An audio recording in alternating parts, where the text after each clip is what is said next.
Okay. आज आज हम लोग पढ़ेंगे क्वाड्रेटिक पोलिनोमियल। ओके, तो क्वाड्रेटिक पोलिनोमियल में यदि मान लेते हैं कि क्वाड्रेटिक पोलिनोमियल यदि कोई जनरल टर्म दिया होगा,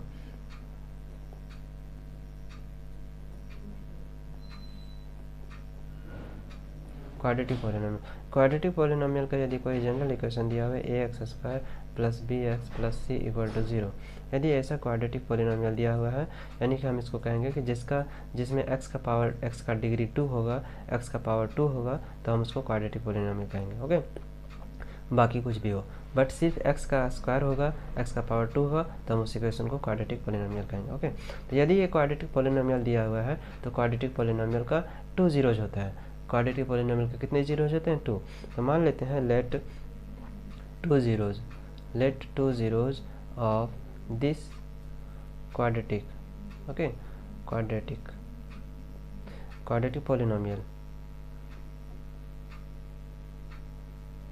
अल्फा एंड बीटा। ओके, यदि इस क्वाड्रेटिक इक्वेशन का, किस क्वाड्रेटिक पोलिनोमियल का 2 जीरोज अल्फा एंड बीटा है, तो हमारे पास हम क्या मानेंगे कि यानी कि इस क्वाड्रेटिक इक्वेशन का 2 वैल्यू निकलेगा, यानी x इक्वल टू अल्फा मान लेते हैं, x इक्वल टू बीटा मान लेते हैं ना। अब अल्फा एंड बीटा क्या है? अल्फा एंड बीटा हम लोग मानते हैं ना कि यदि कोई 2 जीरोज है तो एक अल्फा है एक बीटा है ना। अल्फा एक क्या कहते हैं, सिंबल है कह सकते हैं, वो हम उसको मानते हैं। ठीक है, तो यदि अब ये यदि किसी भी क्वाड्रेटिक इक्वेशन का 2 जीरोज है ना, तो उसका क्या होगा? सम ऑफ जीरोज। यदि सम ऑफ जीरोज करेंगे तो क्या होगा, और प्रोडक्ट ऑफ जीरोज करेंगे तो क्या होगा? ओके, तो ये इक्वेशन है, और इसका 2 जीरोज है अल्फा एंड बीटा, तो हम मान लेते हैं अल्फा एंड बीटा। ओके, तो तुम्हें सिर्फ यहाँ पे देखना है, क्वेश्चन कैसे सॉल्व करेंगे वो बाद में देखना है, सिर्फ यहाँ पे देखना है कि किसी क्वाड्रेटिक इक्वेशन का 2 जीरोज दिया था, यानी होता है किसी क्वाड्रेटिक इक्वेशन का 2 जीरोज है तो उसको अल्फा एंड बीटा मान लेते हैं। 2 जीरोज, एक्स का वैल्यू अल्फा, एक्स का वैल्यू बीटा, यानी 2 अलग अलग वैल्यू आ सकता है या फिर 2 सेम वैल्यू भी आ सकता है। तो अभी यदि हम सम ऑफ जीरोज करेंगे, ओके, सम ऑफ जीरोज करेंगे तो क्या होगा? Minus coefficient of x, okay, और बाय हो जाएगा कोफिशिएंट ऑफ एक्स स्क्वायर। अब ये कोफिशिएंट ऑफ एक्स क्या होता है? जो एक्स के साथ होगा, एक्स के साथ बी है तो एक्स के साथ जो भी होगा उसको कोफिशिएंट ऑफ एक्स कहेंगे, और एक्स स्क्वायर के साथ जो होगा कोफिशिएंट ऑफ एक्स स्क्वायर क्या होगा? जो एक्स स्क्वायर के साथ होगा, एक्स स्क्वायर के साथ ए है तो उसको कोफिशिएंट ऑफ एक्स स्क्वायर कहेंगे। सम ऑफ जीरोज का नहीं, अल्फा एंड बीटा, तो alpha plus beta equal to minus coefficient of x कितना है? बी है, कोफिशिएंट ऑफ एक्स स्क्वायर कितना है? ए है, तो अल्फा प्लस बीटा बराबर क्या हो गया? माइनस बी बाय ए। इसको हम लोग कहते हैं सम ऑफ जीरोज फाइंड करते हैं। ओके, इसको हम लोग कहते हैं सम ऑफ जीरोज। अब हम लोग फाइंड करेंगे प्रोडक्ट ऑफ जीरोज। ओके, लिखेंगे प्रोडक्ट ऑफ जीरोज क्या होता है? Constant term. Okay, product of zeros क्या होता है? Constant term by coefficient of x square. Okay, coefficient of x square है ना। ये कांस्टेंट टर्म क्या होता है? यानी कि ये इस क्वाड्रेटिक इक्वेशन, क्वाड्रेटिक पोलिनोमियल ये जो बच गया, इसको सी को कांस्टेंट टर्म कहेंगे। ओके, और ये x के साथ जो है उसको x का कोफिशिएंट कहेंगे, और एक्स स्क्वायर के साथ जो है उसको एक्स स्क्वायर का कोफिशिएंट कहेंगे। ओके, तो ये हो गया constant term. Product of zeros यानी कि अल्फा इंटू बीटा। मेरे पास जीरोज क्या था? 2 जीरोज था, अल्फा एंड बीटा मान लिए थे हम लोग, तो alpha into beta equal to क्या हो जाएगा? सी बाय ए, यानी कि सी क्या है? कांस्टेंट टर्म है, ए क्या है? कोफिशिएंट ऑफ एक्स स्क्वायर है। अब इसमें से हम क्वेश्चन को सॉल्व करेंगे। ओके, तो ये याद रखना है, अल्फा प्लस बीटा बराबर minus b by, alpha into beta बराबर सी बाय। ओके, अब मेरे पास क्वेश्चन है एक्सरसाइज 2.2 का। Okay, find the zeros of the following quadratic polynomial and verify the relationship between the zeros and the coefficient, है ना। अब इसमें से हमको क्या करना है कि इसमें से मुझे पहले जीरोज फाइंड करना है, फिर उस रिलेशन को वेरीफाई करना है। तो मेरे पास फर्स्ट क्वेश्चन क्या है? X square minus 2x minus 8। Okay, तो मेरे पास है x square minus 2x minus 8 equal to, मैंने 0 लिख लिया। ओके, अब इस मिडिल टर्म को मुझे ऐसा ब्रेक करना है ताकि मल्टीप्लाई करके 8 आ सके एंड प्लस और माइनस करके 2 आ सके। ओके, तो मुझे देखना है। ओके, 8 को क्या लिख सकते हैं? 1 इंटू 8 भी 8 होता है, 1 इंटू 8 भी, यानी प्रोडक्ट करके मल्टीप्लाई करके 8 आना चाहिए। ये जो टर्म है 8 जो है वो मल्टीप्लाई करके 8 आना चाहिए, है ना। 1 इंटू 8 आया। अब देखिए 1 प्लस 8, 1 यदि 1 और प्लस 8 करते हैं तो 9 आता है, जो कि यहाँ पे नहीं है तो नहीं लिख सकते। 8 माइनस 1 कर देते हैं तो 7 आता है, यहाँ पे भी 7 नहीं है तो ये अप्लाई नहीं होगा। 8 को 1 इंटू 8 8 हो सकता है, और क्या हो सकता है 2 इंटू 4 8 हो सकता है ना। 2 इंटू 4 क्या हो सकता है 8 हो सकता है, 2 4 जा 8 है ना। तो इस प्रोडक्ट को हम ऐसे भी लिख सकते हैं, ऐसे भी लिख सकते हैं। ऐसे लिखेंगे तो प्लस करके ना तो ये आएगा, माइनस करके भी ये नहीं आएगा, तो इस टर्म को हम नहीं लिख सकते। अब 2 इंटू 4 इक्वल टू 8 होता है, ओके। ऐसे भी मल्टीप्लाई करके 8 आ रहा है। अब यहाँ देखिए 4 प्लस 2 कितना होता है 6, तो 6 नहीं आ रहा है। 4 minus 2, 4 minus 2 equal to 2, 4 minus 2 equal to 2, 2 आ रहा है ना। यानी कि माइनस करके आ जा रहा है ना।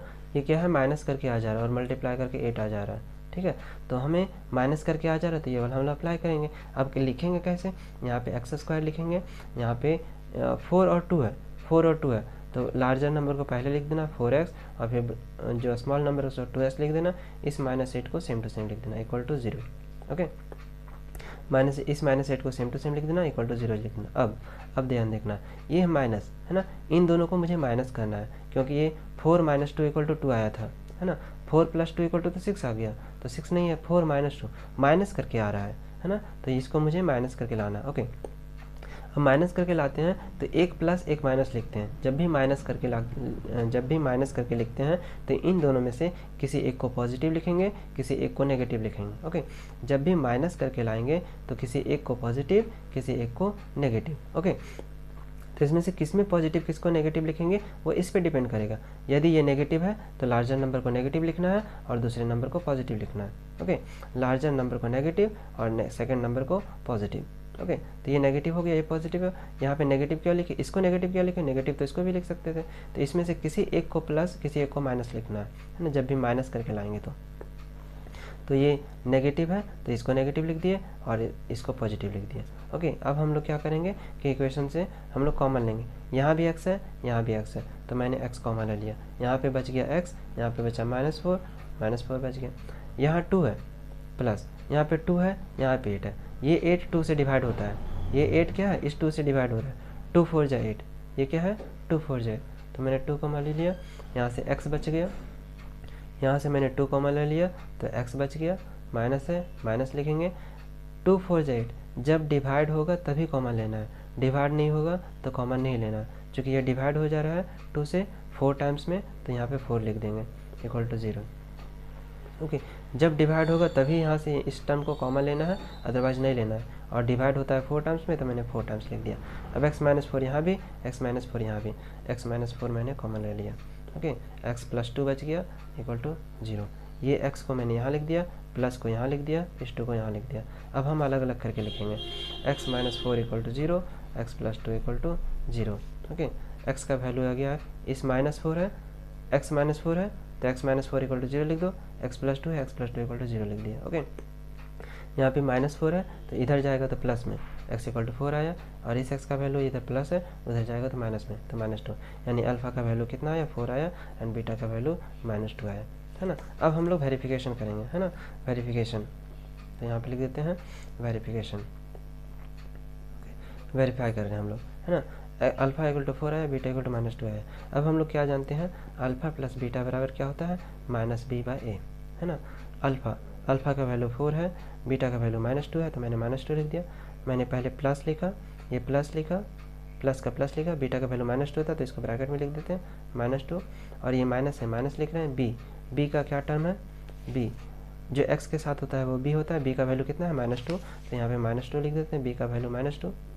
ये माइनस यहाँ लिख दिए और b का वैल्यू -2 यहाँ लिख दिए। a का वैल्यू कुछ नहीं है मतलब 1 है, यहाँ पे a का वैल्यू कुछ नहीं है, a का वैल्यू कुछ नहीं है मतलब क्या है 1 है, ओके। तो यहाँ पे प्लस माइनस क्या हो गया -4 - 2, और ये माइनस माइनस क्या हो गया +2/1। 4 - 2 इक्वल टू 2 और 2 इक्वल टू 2, तो ये वाला फर्स्ट टर्म मेरा 2 × 2 और 2 आ गया, वेरीफाई हो गया। नेक्स्ट वेरीफाई करेंगे alpha × beta, alpha × beta equal to क्या होता है c/a, ओके। अल्फा कितना है, अल्फा का वैल्यू 4 है, बीटा का वैल्यू -2 है। अल्फा का वैल्यू 4, बीटा का वैल्यू -2, और सी का वैल्यू क्या है, सी का वैल्यू -8 है, और ए का वैल्यू क्या है 1 है, यानी सी का वैल्यू क्या है -8 है। यहाँ पे सी का वैल्यू क्या है -8 है ना, और ए का वैल्यू क्या है 1 है। एक्स स्क्वायर के साथ जो होता है 1 होता है, तो ए का वैल्यू मैंने 1 लिख दिया। 4 × 2 = 8, ये -8 आ गया, और ये -8 1 बचा 8 -8, यानी कि ये भी हो गया, ये भी हो गया, है ना। तो लिखेंगे हैंस वेरीफाइड, हैंस वेरीफाइड। तो वैसे ऐसे ही सॉल्व करना है। ओके, नेक्स्ट क्वेश्चन को हम लोग फिर से सॉल्व करेंगे, ठीक है। तो इस वीडियो क्वेश्चंस को है तो अपने दोस्तों के साथ शेयर करिए, लाइक करिए, कमेंट करिए और मेरे चैनल को सब्सक्राइब जरूर करिएगा। वीडियोस कंटिन्यू 1 बाय 1 हर क्वेश्चंस के वीडियोस आते रहेंगे, तो सब्सक्राइब जरूर करिएगा। Thank you.